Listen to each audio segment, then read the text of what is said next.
실리콘밸리 은행 등 사흘간 두 곳의 은행이 파산하자 바이든 미 대통령이 긴급 연설까지 했지만 은행들의 연쇄도산 위기감은 높아지고 있습니다.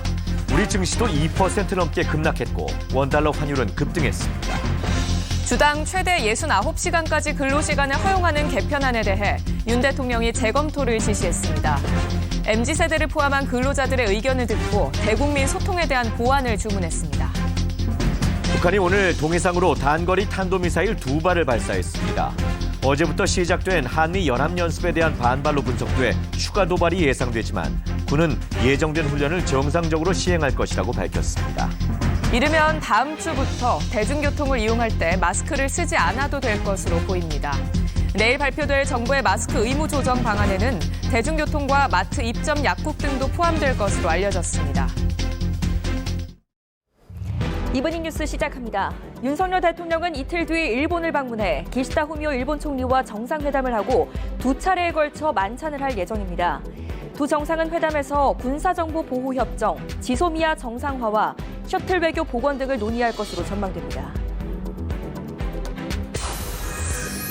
한일 재계를 대표하는 정경련과 게이단레는 윤 대통령의 방일 기간에 맞춰서 한일 청년들을 지원하는 미래청년기금 조성 확정안을 발표할 것으로 보입니다. 배상금이 아닌 자발적 기금인데 여기에 미쓰비시 중공업과 일본제철 등 일본 가해 기업들이 참여할지 관심이 모아지고 있습니다. 윤석열 대통령이 주 52시간제를 69시간제로 바꾸는 근로시간 유연화 법안 추진을 재검토하라고 지시했습니다. MZ세대 노조 반발에 보완을 주문한 건데 대통령실에서는 백지화 검토 가능성까지 제기되고 있습니다. 한미 연합연습이 진행 중인 가운데 북한이 오늘 오전 단거리 탄도미사일 2발을 발사했습니다. 황해남도 장현 일대에서 발사된 미사일은 약 620km를 비행한 뒤 동해상으로 떨어졌습니다. 퇴근길 버스 정류장에서 50대 남성이 버스 뒷바퀴에 다리가 끼어 숨지는 사고가 났습니다. 이 남성은 출발하는 버스를 잡기 위해 달려가다가 넘어지면서 변을 당한 것으로 전해졌습니다.